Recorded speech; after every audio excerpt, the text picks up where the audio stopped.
వందనాలండి. ఈరోజు 13 జనవరి. క్రీస్తు నేర్పిన మాదిరి ప్రార్థన గురించి మాట్లాడుకుందాం.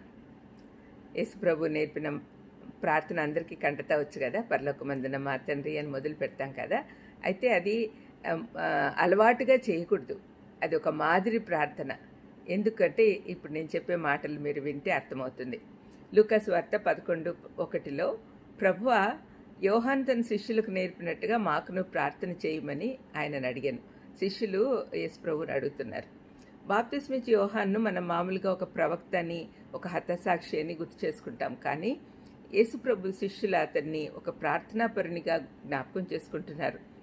యోహాను యేసుప్రభు రాకడ గురించి ప్రకటించుటకు అద్భుత రీతిలో జన్మించిన కుమారుడు. పరిశుద్ధాత్మతో నింపబడిన వాడైనను అతనికి ప్రార్థన అవసరం ఉండేది. యేసుప్రభు స్వయంగా అతన్ని గురించి ప్రవక్తలందరికంటే శ్రేష్ఠుడని పొగిడినా కూడా అతను ప్రార్థనపై ఆధారపడి ఉండేవాడు. ఎన్ని శ్రేష్ఠతలున్న యోహానికే ప్రార్థన అవసరమైతే మరి ఇలాంటివేమీ లేని సామాన్యులమైన మనకు ఎంత అవసరమో ఆలోచించండి. యోహాను తన శిష్యులకు ప్రార్థన చేయడం నేర్పించాడు. అంతకంటే బాగా ప్రార్థించేటట్టుగా మాకు నేర్పించమని శిష్యులు ప్రభువుని అడిగారు. వారు బోధకుని ఏ విధంగా వాక్యం బోధించాలనో లేక అద్భుతాలు ఎలాగ చేయాలనో అడగలేదు, కానీ ప్రార్థించుట నేర్పమని అడిగారు. ప్రార్థనకు ఎందుకంత ప్రాధాన్యత ఇవ్వాలి అని ఎవరైనా అడిగితే దానికి సరైన సమాధానము, యేసుప్రభు చాలా ప్రార్థనాపరుడు కాబట్టి విశ్వాసులమైన మనమందరం కూడా ప్రార్థించాలి. సువార్తల్లో ఎన్నో చోట్ల యేసుప్రభు ప్రార్థించినట్టుగా మనం చూస్తున్నాం.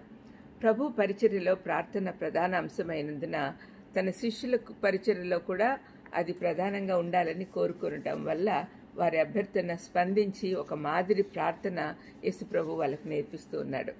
ఇది ఒక బోధకునికి అవుట్లైన్గా కూడా పనికొస్తుంది. ఒక బిల్డరు తన ఇల్లు కట్టుకోలేక ముందు ఇంటి ప్లాన్ తయారు చేసి ఆ తర్వాత పని మొదలుపెట్టినట్టుగా ఆ బోధకునికి కన్స్ట్రక్ట్ చేసేవానికి పనికొస్తుంది. మన జీవిత ప్రయాణంలో ముందుకు నడిపించడంలో సహాయపడుతుంది. లూకా యేసయ్య మాదిరిగా ఇచ్చిన ఈ ప్రార్థనను గ్రంథస్థం చేశాడు. పరలోకమందున మా తండ్రి అని దేవుణ్ణి సంబోధిస్తున్నాడు. ఈ ప్రార్థనలో 2 ప్రాథమిక అంశాలున్నాయి. మొదటిది, తండ్రితో ఆయన గొప్పతనము, ఆయన ప్రణాళిక, ఆయన ఉద్దేశం గురించి మాట్లాడాలి. ఆయన క్యారెక్టర్, ఆయన ఎంత గొప్పవాడో అది గుర్తు చేసుకోవాలి మనం.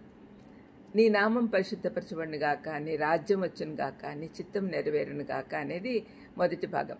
ఆ తర్వాత తండ్రితో ఆయన కుటుంబం గురించి మాట్లాడాలి.